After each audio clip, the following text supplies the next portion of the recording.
All right, we're live. We're live. Welcome, everybody. Welcome to the show. This is going to be a good one. This is going to be a good one. And I'm going to actually show you remote connecting from my Google TV box from a web browser into Jellyfin.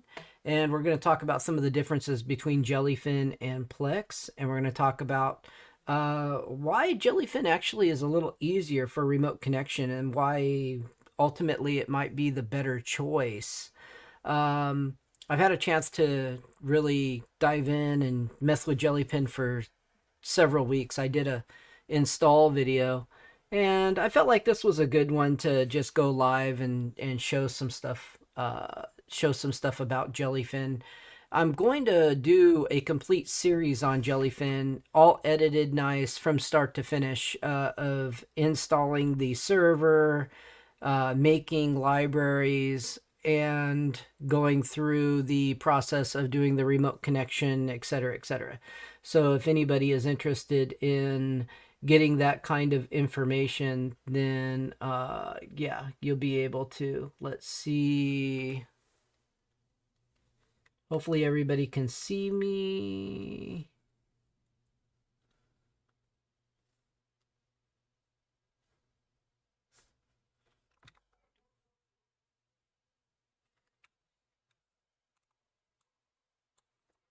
Hopefully everything is working okay here. Checking the stream out, making sure things look good. Hope you guys are all having a great evening, a great night. Hopefully everything's going well for you. If there's any questions, put them in the chat for me, and I'll be happy to try to answer them. But first and foremost, let's probably go to Jellyfin's main website, and let's talk about Jellyfin and what it is. So Jellyfin's a media server software you can install on a server you have that is running one of many operating systems. One of the knocks on Jellyfin is the compatibility that it has across a lot of different operating systems when it comes to different NASs that you can use it with, etc. If we go to the download, and I'm going to go over some of the downsides of Jellyfin because I don't want to be non-biased here. I want to actually give you guys a full understanding of the differences in these machines. But Jellyfin can definitely run, if you're looking at the server, you can run it on a variety of different Linux operating systems. And you can run it on, you can definitely run it through Docker. That Docker is something that allows you to get around some of the OSs that it's not compatible with, because if an OS can run Docker, then you can run Jellyfin inside that. You can run it on Windows, which is what I do. And you can run it on Mac OS if you want to make your server a Mac OS. And that's entirely up to you. I'm not here to tell you what you should or shouldn't run it on. Obviously, all of these options will work, and none of them are bad, in my opinion. The thing about Jellyfin is when you go to the client side also, it's got pretty good support. But there are some devices that maybe it's not fully supported on. But the Jellyfin Media Player, so this is a official Jellyfin desktop client for Linux. And then you've got the Jellycon, which is for Kodi. So you can run Jellyfin in Kodi. You can also run Jellyfin on Android, and you can run it on Android TV and on Google TV. You can run it on iOS for you Apple fans out there, and you can run it on a Roku, or you can run it on WebOS. So Infuse here shows that it's a third-party proprietary, a third-party client for iOS, iPad, and tvOS. So this is something else. I haven't used this. I don't use Apple, so if any of you know about that and want to explain that further, that's fine. But what I really wanted to talk about in this video is the remote connection capability for Jellyfin. Now, with any server, if you get Plex, you're going to have to now pay to have to be able to use the remote connection capability. The other thing about Plex is the people you give remote connections to actually have to sign up to a Plex account with Plex in order to get access, right? So let's just say you wanted to give access to your content, to your movies and TV shows, to your uncle, and that uncle would, you would then have to tell him, hey, you need to go over here to Plex and you need to sign up, and then you need to download the Plex app and you need to activate your Plex app, and then I can send you an invite to the email, and then you got to accept the invite, and that's the process, right? A lot of steps, right? That's a lot of steps. I think Jellyfin actually has a much cleaner, better way of doing it. And part of the reason is because Jellyfin is the full server. You're not having to go through a proxy, which the proxy is on Plex's side is Plex. Plex, you need Plex to be up and running for people to be able to access Plex, basically, because they have to log into their Plex account before Plex can then go back to your server and then say, hey, you're authenticated to access this person's server. Jellyfin, all you need is the IP address of the server. So what you would end up doing is you set up your server and you go to a website called My IP, you get your IP address, and all your uncle needs is that IP address and a username and password that you created because you run the server. It will always work as long as the internet's working, unlike Plex, which Plex has a lot of issues for people accessing it if Plex's website is down. You understand what I'm saying? You only have two parts of failure where you have three the other way. You have you, Plex, and your relative. You only have you and your relative with Jellyfin. So it's a cleaner way to go. That being said, Plex, I did a video talking a little while back about Plex, and I fully believe that the future that they're trying to go toward is something more like Pluto TV. If you look at the app, it's got a bunch of live TV in it. It's integrated with a lot of on-demand content, etc., and ad-based content, which they're trying to use to make money. This is the way of the future. Plex, if you don't know, as far as I know, they're not really profitable yet. They're working on profitability very soon, but they're not profitable yet. This is something you need to understand. Pluto was a $1 billion profit company. And then Tubi is owned by Fox. So ad-based services are definitely going to make a lot of money. This, in my mind, tells me that Plex is not interested in supporting or expanding or making the server portion of their company better. That's the reason they took away the remote connection. They're worried about, privacy or piracy and all of that kind of garbly-gook. But let's go ahead and get down to the information about Jellyfin as far as remote connecting into Jellyfin, because this is something you all need to know. First and foremost is let me go ahead and connect to my server so you guys can see here. Let's transition over. So we're going to get here, and I'm going to remote connect into my server. Let's go ahead and connect in here. Locally in my house, I can just connect directly to my local IP address, which is right up here at the top of the screen.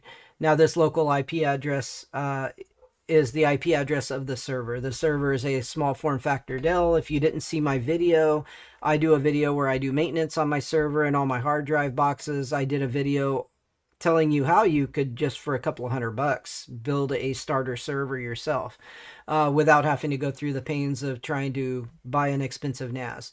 And you can run whatever OS on it you really want to at that point. But here's the Jellyfin interface, right? So here's a guest user account and Mr. On Demand account right here. So if I wanted to create another account, I could just go to here and I can make a new account, a new username and password, give it access to the libraries. Again, there's no third party involved like Plex. There's nobody that has to be up and running. Nobody has to activate an account or get sent an invite or anything like that. So all I do is this: I create a username and a password for, my uncle, whoever, and enable access to whatever libraries I want to give them access to, and save it. And then after I've done that, I have access to basically adjust that particular person's ability to do different things to the server. If I don't want them to be able to manage the server, which you usually don't, you just want management for the owner of the server, you wouldn't check mark any of these boxes. But that's the first thing for the remote access. You're going to create a user account for the person that's going to connect into it. Yeah, you basically have to do that with Plex, right? Because you're sending somebody, you're getting somebody's email address, you're sending them an invite when you go into there, and that's just as much work as creating doing this, just adding a user account. After that, you're done. All you have to do is give your relative the IP address and give them the username and password so that they can connect remotely. And then they can connect. All they got to do is just go ahead and install the app. So it's very, very simple. You do have to... Oh, one of the other things I was going to tell you. A lot of people say, oh, well, what about doing port forwarding on your router? That's something you might have to do. But I want you to notice something here. Let's go down to remote access. Allow remote connections to the server. Enable automatic port mapping. Okay, so automatic port mapping using UPnP. Most routers these days do have a UPnP availability inside the router, which will automatically route the port to the server. If you need to, though, you can actually change the port number, or you can take this port number. Most people, it would just be HTTP. And you would just take this port number, and then you would go ahead and create a port forward. This video is not about creating a port forward. There's tons of videos out there on how to do that. And if you need to do that, you probably should go ahead and check out doing a port forward on your specific router, whatever brand or type of router you have. Because the brand or type of router you have will change what you have to do the port forwarding for that. But that's it. You create a user account, and then you can remotely connect in. I mean, it's not really very difficult. Once that happens, you can then go to Jellyfin. You put in the IP address in a web browser if you want, and put the :/port number, and you don't have to put that port number in the apps. My phone right now is on, right now the Wi-Fi is off. I am not on my local connection at all. And I can go to, I can go ahead and go to Jellyfin right there. And my green screen is shining through a little bit, but you'll see that this connects into into Jellyfin. It's in the middle of connecting right now.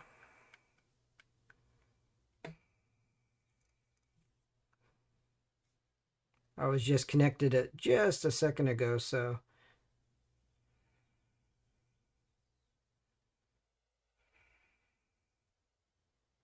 there we go. It's getting in there. So it's opening up the Jellyfin server, music videos, and there's the new episodes for Jellyfin right there. And so this right now on my phone, this is not connected. This is not connected to my local. That's not connected to my local internet. my local network. That's connected to, that's on my cell phone's internet right now. So that is a external connection connecting into my server.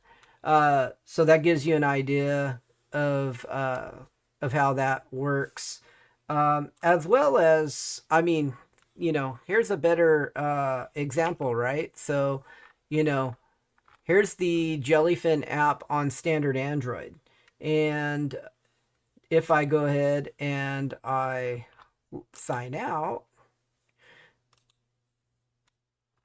if I want to sign in, if I want to change the server, there's the IP address. So what somebody would need to do is type in the IP address, which you could get from going to, my IP. You just give that IP address to your aunt, uncle, brother, cousin, whatever, whoever it is that you're wanting to share Jellyfin with, and then they're able to connect using the password and username that you created. It's not very many steps. It's not very many steps.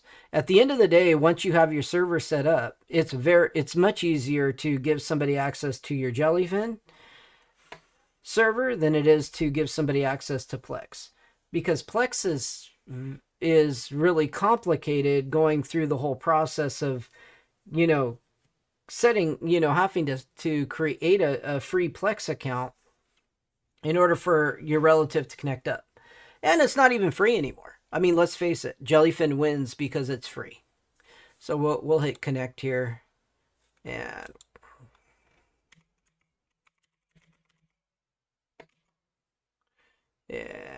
I don't want anybody to see me typing in my password. So we will.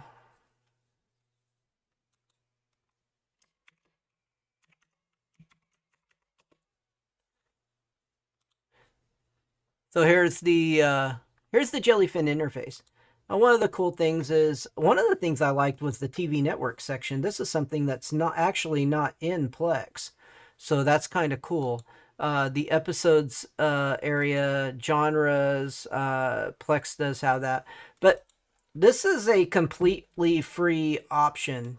I think there's two main reasons I think that this is way better than Plex. One is it's free. You don't have to pay anything.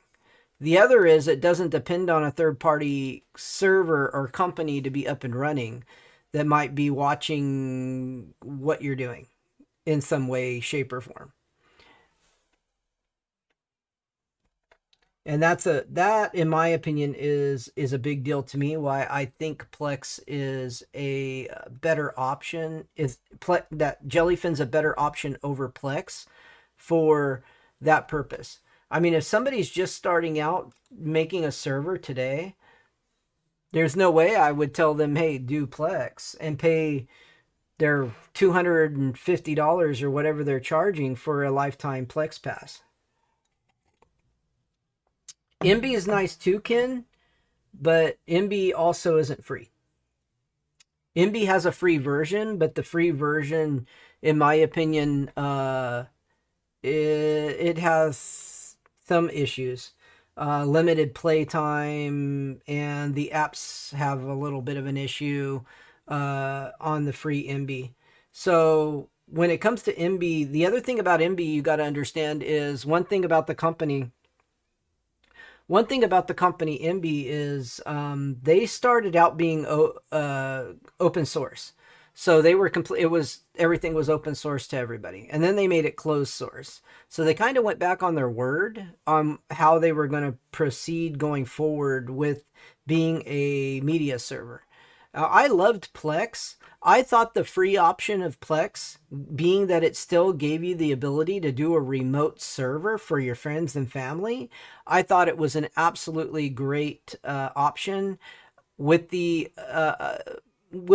capabilities of how many types of servers it was able to go on to, and the app, the fine tuning of the app. But I got to tell you, the interface is just really simple, clean, and very nice on Jellyfin. I'm not having an issue on Android with it. whether it be Google TV or whether it be standard Android on my phone. The fact that Plex just took away the music section from the Plex app on Android, and you have to run a separate app now to get the music, is absolutely insane. I mean, you have to run Plex amp now. You have to run Plex amp. So if you just run the Plex app, your music library isn't there. You have to run another app completely to get the music. Hey Rams fan, what up, bro? So Jellyfin is the king going forward because it's free, obviously, and it doesn't require a third-party server.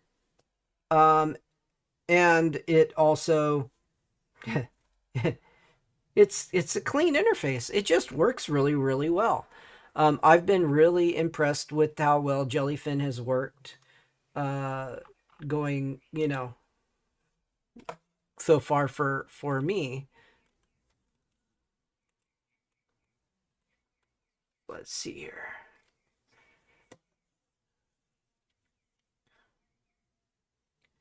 So yeah, so I mean, when you look at the Google TV box, so this is the ONN Pro box right here. This is the standard interface that it has, and so I can go to Jellyfin, and there's the stuff for Jellyfin, and it looks absolutely brilliant.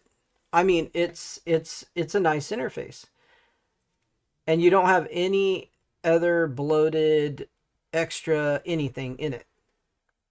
It's what Plex was originally. Originally, Plex was this nice, clean app that didn't have any extra garbage in it. And I think, see, Jellyfin a few years ago wasn't this polished. A few years ago, it wasn't this good. They've definitely worked on it, and they've made it much, much, much better. So, Rams fan loves Plex. Yeah, he does, because he watches my Plex. So Rams fan has access to my Plex, and so does Kenneth.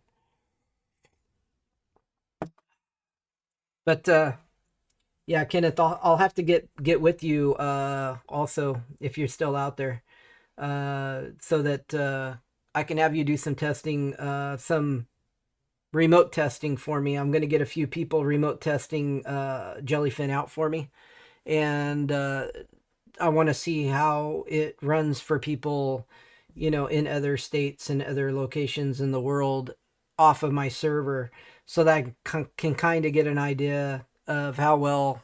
So for me, it's working great, but I'm doing all local, local watching directly on my network, with the exception of some testing I did on my phone, and other than that.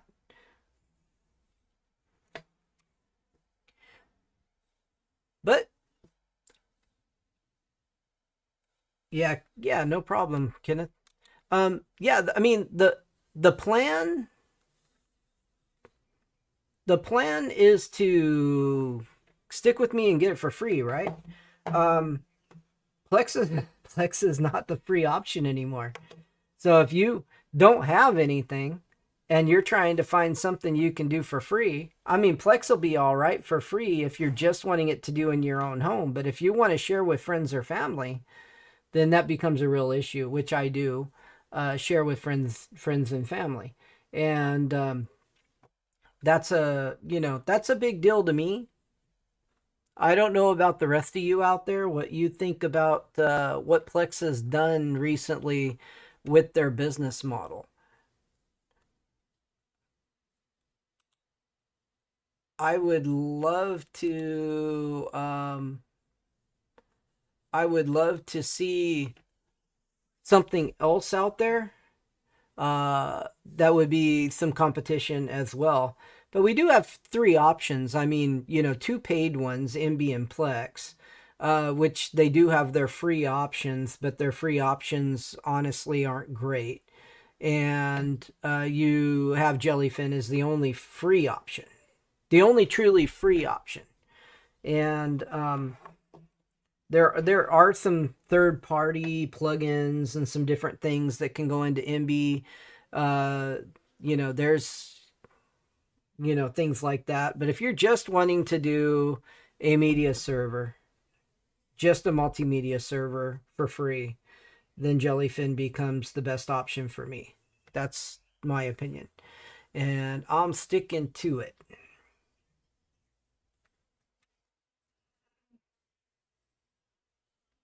So again, yeah, I mean, I showed loading the MB server a while back, and all you have to do all you have to do in the server is just go and add a user. So if I want, Joe, whatever, if I just want to add somebody, I'll just I can add all the users I want. That's the other thing is that, Plex on the free side of it also limits the amount of people you were able to share with. So I'm not sure what kind of limitation you have now, because if you have a Plex server and you can't share it, but the other person has a Plex pass, they'll still be able to access your server even if you don't have a Plex pass. But if you have a Plex pass, obviously then you have the ability to add more users. So if you don't have a Plex pass, I mean, you probably still have a limit on the amount of people you can add to your, to share it with too. So that becomes an issue for people. As far as, transcoding and upscaling, those are all questions to be answered later as I do more testing. But I can tell you the videos have looked absolutely phenomenal that I've played. So they've worked really, really well.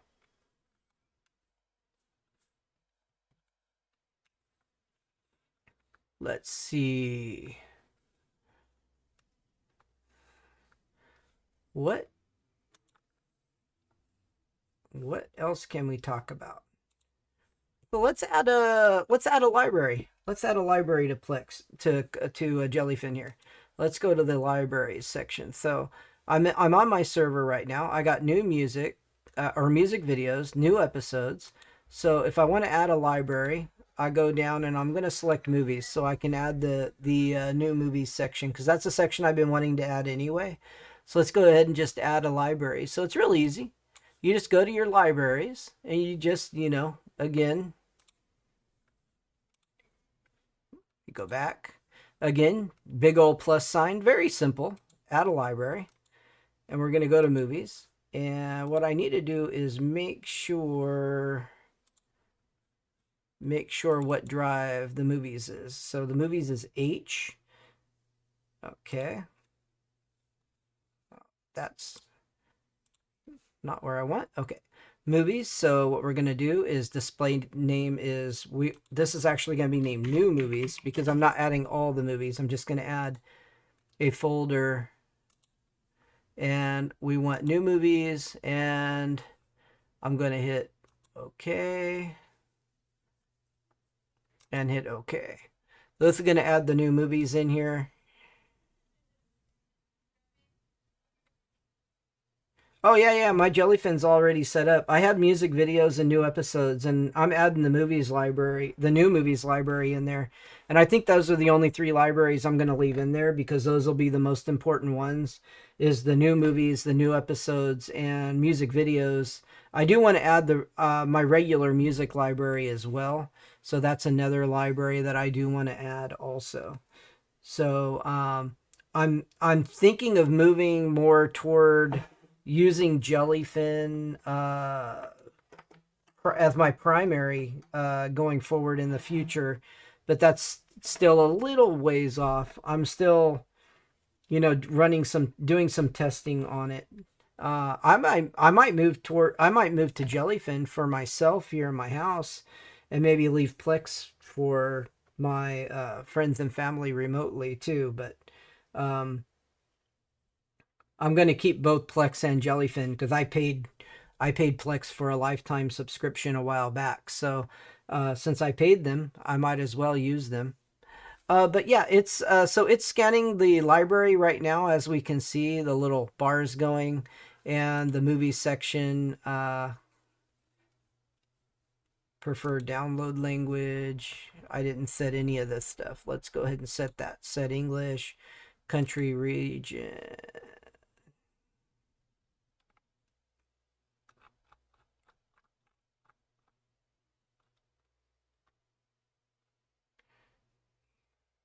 Yeah, United States. And disable different types of embedded titles, prefer embedded titles. So these are some options here for you to do. One thing, automatically add to collection metadata downloaders. So here's your metadata downloaders. When at least 2 movies have the same collection name, they will be automatically added to the collection.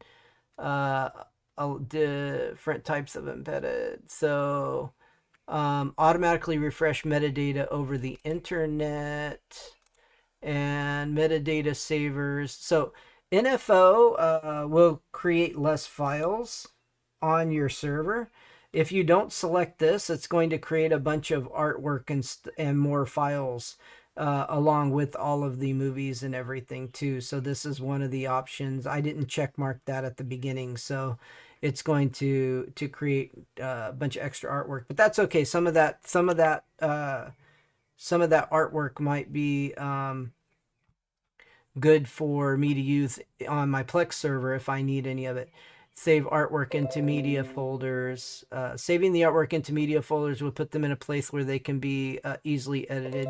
So this is another option for you to where you'll have the artwork there with all of your media.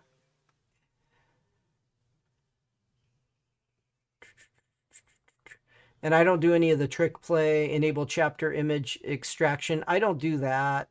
I don't care about chapters. Some people do, so you can do that if you want. Extract chapter images during the library scan. I'm gonna hit OK. So that depends on if you're into chapters or not, and that's personal preference. That all comes down to each individual person. Just tuned in. Plex must have really messed up for you to be looking into Jellyfin. Oh, yeah, Pin. So they took away the remote connection for Plex. So Plex no longer has a good free option. They also upped the price for the Plex Pass. So that happened a little while back. I'm still using Plex because I paid for a Plex Pass. I have Plex. But Jellyfin's gotten a lot better than it used to be. So Jellyfin's running very, very nice. I was showing what Jellyfin looked like on my Google TV box, also in a web browser. This is on the server. I just added a library. I'm in the process of adding the new movies library as well. And so this is just showing people some information. I was talking about the remote connection and how it's better than Plex because the remote connection involved less steps to go through, and it doesn't involve a third-party server to access in order for you to be able to do your remote connection. So is Jellyfin the king? In my opinion, in a lot of ways, yeah, because it's free. It's the only free option. It's the free king, definitely, because there's nobody else out there. Jellyfin has a better remote connection setup than Plex. So that makes it king on the remote connection side, because Plex, you have to buy a Plex Pass now in order to do remote connections at all. And then even if you do that, you have to do an invite and you have to sign up to Plex and et cetera, et cetera, et cetera. Jellyfin, there's no signing up to anything. You load the Jellyfin server on your server and you control everything. I really like that aspect. I really like having control of my equipment and not being beholden to some other company and whether or not they're going to decide to support or unsupport the device in the future. That's my personal preference. So even if Jellyfin stopped being updated, the Jellyfin server would still continue to run because it doesn't require the Jellyfin site to be up and running like Plex does. And while you could still do local connections with Plex, you would not have any more remote connection capability with Plex if Plex were just to go out of business tomorrow. That's my point. Trying to give people options where they know they're not going to be left out in the cold. They can have something that will continue to work years and years and years down the road, no matter what happens in the industry. Um, and it's a sad situation that Plex would go down that rabbit hole. It really is. I don't know what everybody thinks about that, but the rabbit hole that Plex is going down is a very bad one, and I don't know that. Well, it's a bad one in terms of, how should I put this? It's a bad one in terms of the media server portion of Plex. Actually, it's not that bad when it comes down to the at the end of the day, what Plex is trying to do. Because, like I said, they're trying to be more like a Pluto or a Tubi company. That's, I think, is the focus that they're trying to work on right now. They're focusing on trying to become profitable. So the money grab they're doing with the upping the price on the season passes is something they're trying to do, and we'll see if it works. We'll see if their business plan works. I don't know. All I know is companies go out of business all the time, and so that's being said, it's smart to always have a backup plan in place so that you have something that you can use if all else fails. Let's go ahead and take a look. Let's refresh here. And here's the new movie section. It hasn't created an icon for it yet, but it's adding my movies in there pretty nice. Looking good, looking good. Definitely. So, bottom line is, I will be doing a step-by-step tutorial video from start to finish, installing the server, setting the server up, adding libraries, setting up the remote connection, etc., all the way through the entire process. So you guys have step-by-step videos on Jellyfin letting you know how to set up a free media center server with remote connections so friends and family can connect into it as well. Hopefully that's helpful to everybody. I hope so. And my purpose of this show, I think, has gone through. I wanted to really get the message out there to people more about Jellyfin and its capabilities that it has had. Let's go ahead and add another library to Jellyfin here. So back in the server, I want to add my music. Let's go ahead and add the music here. So music is J. So let's go ahead and add music. And we're just going to call it music. And we need to add J and music and just the audio section, not the unorganized. So we're going to hit OK on that. And I can add multiple folders. Yeah, okay. So I can add more folders to that. There's a few more folders of music I want to add in the unorganized section, but I don't want to add that right now. Just want to get this main section added, and it's going to take a little while for the library to build that preferred download language. Let's go ahead and set this information.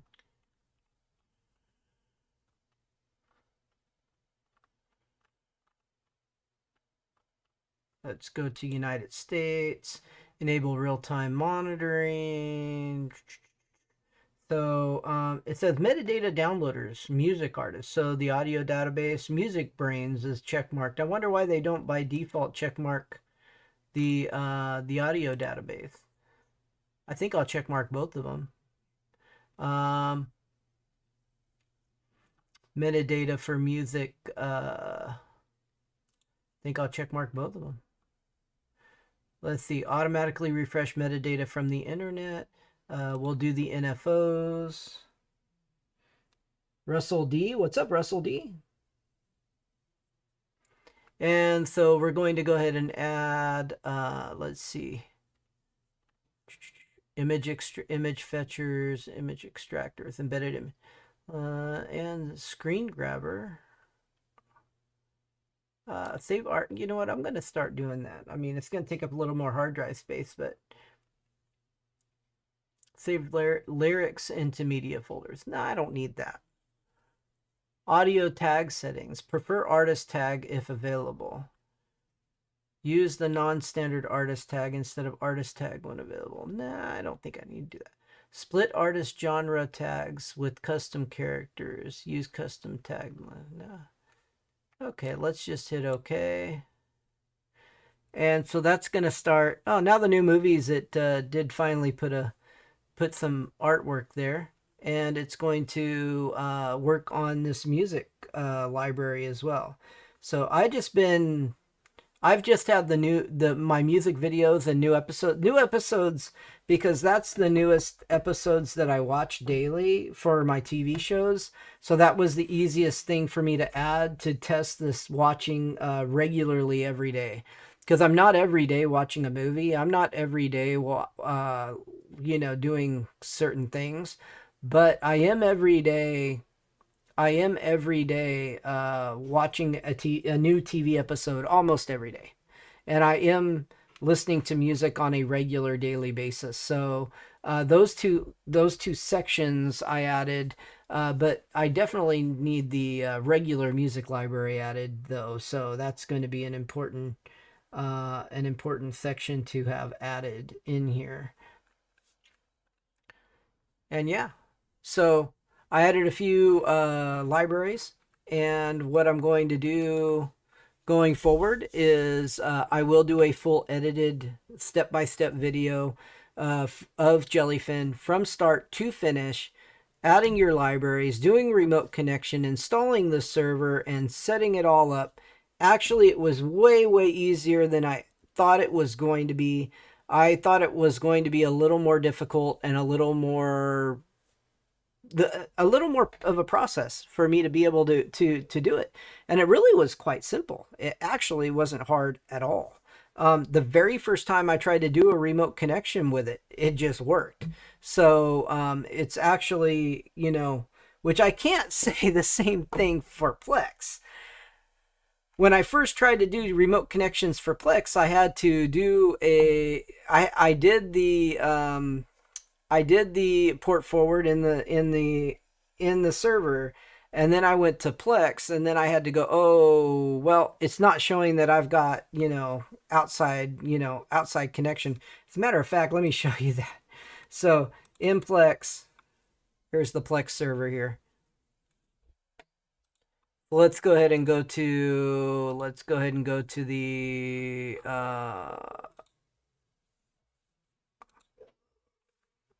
go to the here, and then let's go down to, there's going to be an area here for remote access, manage remote access, right? So what happened is I was having an issue with remote access. So this would not show up. This wouldn't show up green, and it wouldn't show up fully accessible outside my network. And so it took a little while of fiddling around before I finally got it to come up and show green and actually show up where I was able to have the remote access work correctly. Whereas Jellyfin just kind of worked the first time. And I think that has to do with the fact that you have a middleman with Plex. You have the middleman with Plex that's actually controlling the Plex accounts, which is Plex's servers, where they control the users and the accounts there on their end. And I think that had to do with the remote connection, a little bit of wonkiness. And I think that's why Jellyfin was just a little bit like quicker and straightforward, and it just worked. just connected right away.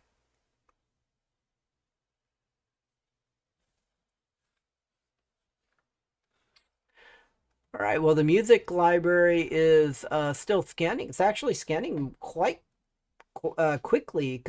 I thought it would actually be taking much longer to scan. To be honest, as you can see, it's actually quite uh, going quite quickly. Well, about 45 minutes into the show here, and I think I'm going to let you guys all go. I think I went over everything I wanted to go over with Jellyfin. Kept this a little bit short and sweet. Pretty much went over all of the stuff I wanted to go over.